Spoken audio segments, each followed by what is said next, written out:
Welcome to the Book Club, the show that spotlights undiscovered authors and their books. Here's your host, John Austin.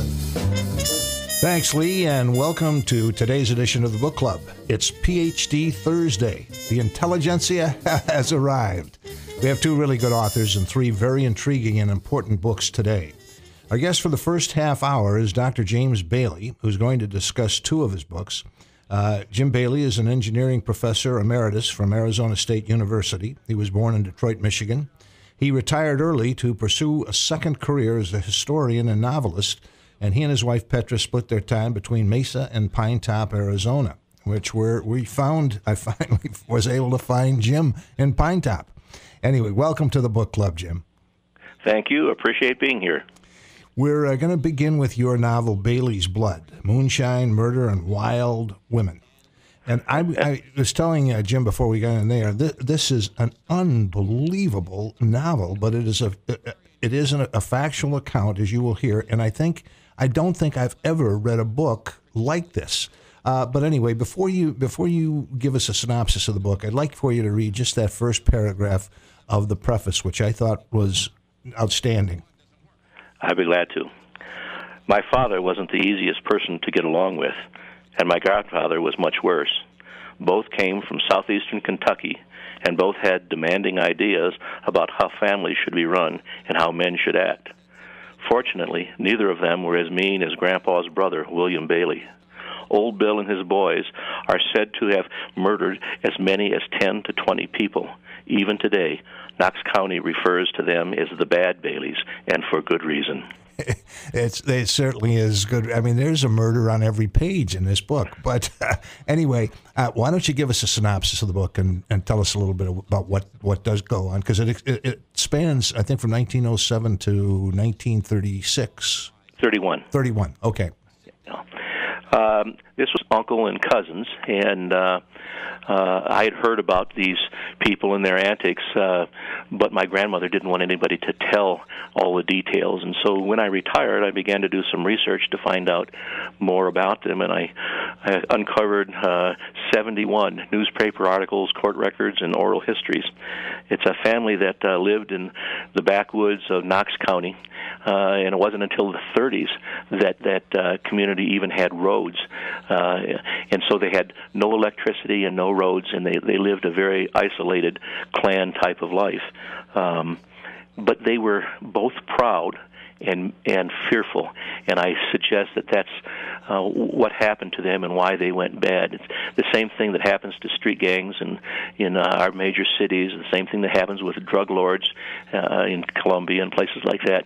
If you're very proud of who you are and very afraid of the next person, you have a tendency of shooting them. So they started off and by accident wound up killing two men from the neighboring family, the White family from a neighboring county, and that started a feud that lasted for quite a number of years. The book contains 10 different violent murders or deaths, and they just kept going back and forth. Sometimes they got out of the family and killed people other than the whites. William Bailey, the father, once killed his nephew because the nephew gave a bushel of apples to a black preacher. That kind of thing. Now, why would you shoot somebody over that? But that's what the book's all about. I don't want to tell you the ending, but the ending is kind of interesting too. Yes, it is. I mean, that'll knock you off your feet. So there was one part at the beginning where boys were going someplace and they had guns, and one of the kids, I guess it was Jim, said, geez, let's just bring knives and have a knife fight instead of the guns. That way maybe all of us won't be killed. I thought, gee, okay, that's pretty tough cookies there. Yes. So what was it that that finally convinced you to write this book? Well, as I did the research and found all these interesting stories, I thought that our family needed to know, and as well as other people in Knox County or southeastern Kentucky, they needed to know the truth about what happened, because they're still talked about. When I went to Knox County to do my research, several people, called me and said they wanted to talk with me. I had one person say, I think that person in your book is my mother, and another person say, that's my great-grandfather. So they needed to know, and I felt that somebody had to collect the data and then put it together. First book I wrote was The Baileys of Southeast Kentucky, and it has all the raw data, the newspaper articles and so forth. But then I wanted to put it together as a novel, so I could sort of give my opinion of why it happened and what really happened to all those folks in the end. Well, the research must have been fun, obviously, but it must have been exhausting because you have so much in this book. It was fairly exhausting. It took me a couple of years interviewing people and finding newspaper articles. You'd be surprised if you know the date that something happened. You can get on the web and look for newspapers in the community, in the neighborhood of where it happened, and you're liable to find a newspaper article. And I went to the Kentucky State Archives and looked for court records and things of this nature. There's an awful lot of stuff out there. Well, you did a great job. I was going to mention it later on, but most of the chapters begin with a little historical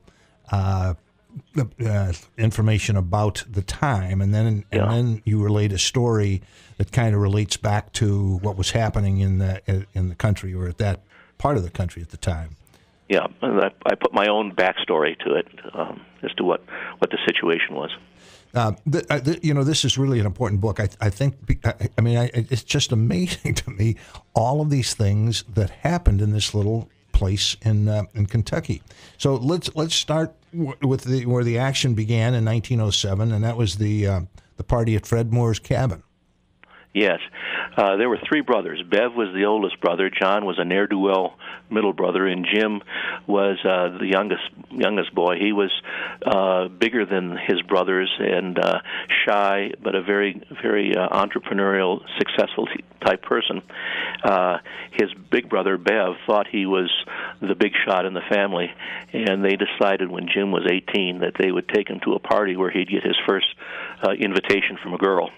And so they went to this party and finagled a way to get a Darcy Campbell to come to the party so that she would entice Jim to climb the stairs, if you will.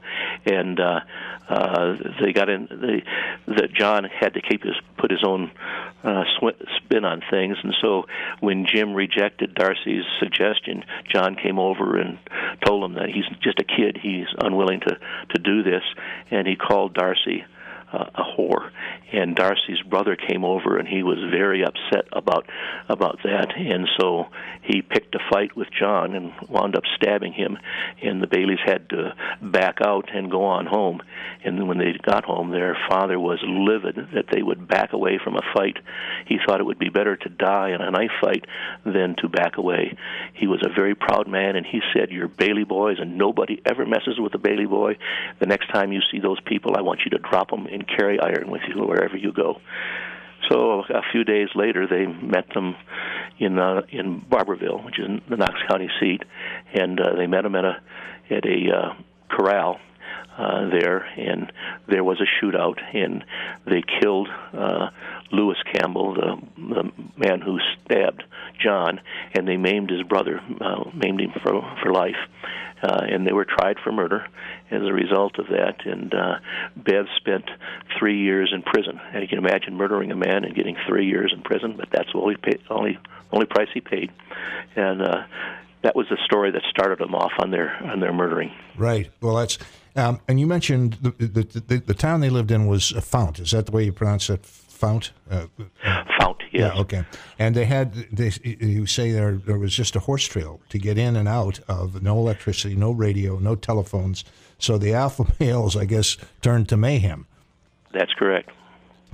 That's correct. The only thing they had to do was fight for the alpha male title and drink and get drunk and see if they could find somebody to poke.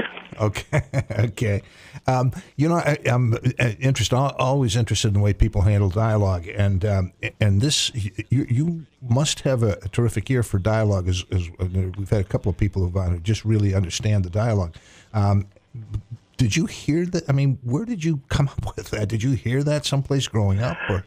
I like accent, and I did learn some of that dialogue as I was growing up. But when I was doing my research, I have relatives back there, and I would stay in their houses, and we would talk for a while, and you eventually pick up how those people talk.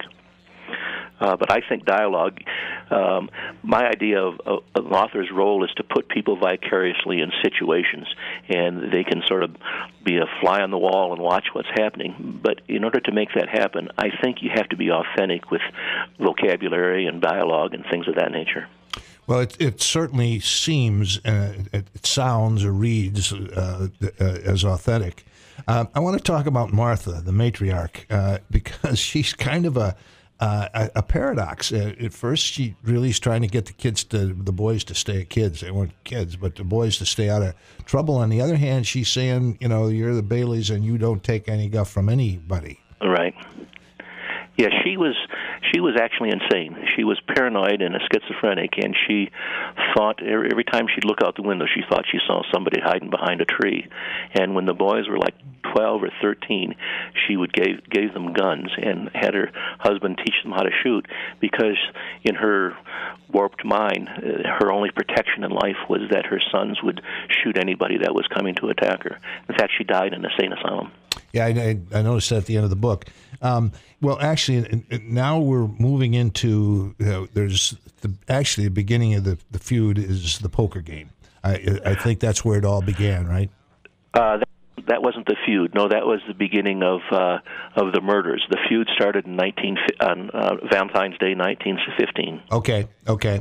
Well, let's talk about the poker game, because I think that's very interesting, and then we'll talk about the whites who are they're very prominent and wealthy. The whites, as I understand the book, is.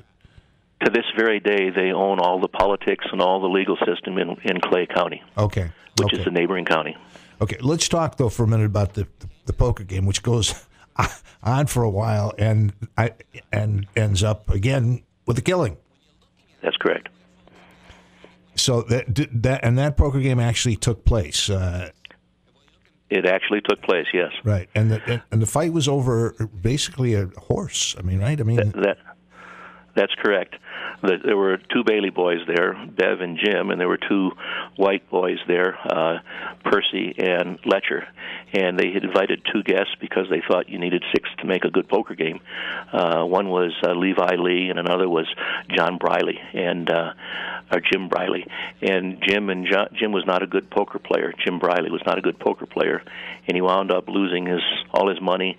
And in the last hand, he sold his father's horse, for some money to continue to play, and he lost that. So on the way back home, on the ride back home, which was like 2:00 in the morning, he wanted to get his horse back, and Levi Lee wouldn't trade back or wouldn't buy it back. He said, "I'll come by tomorrow and we'll talk," because he wanted to embarrass Briley when he went home on an old mule.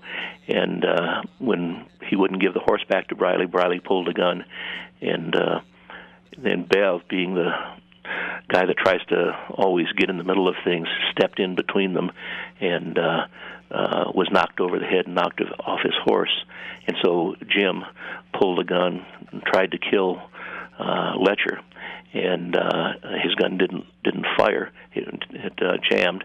So he jumped off his horse, grabbed Bev's gun, and was drunk as a dog, and grabbed the horse's head and hid behind the horse's neck, and just kept shooting, and wound up killing both of the white boys. And I read their death certificate, and their ma filled out the death certificate as the official, and she said, went out riding, got drunk, got shot, lived 30 minutes. That was the explanation of how they died, written by their own mother. Oh.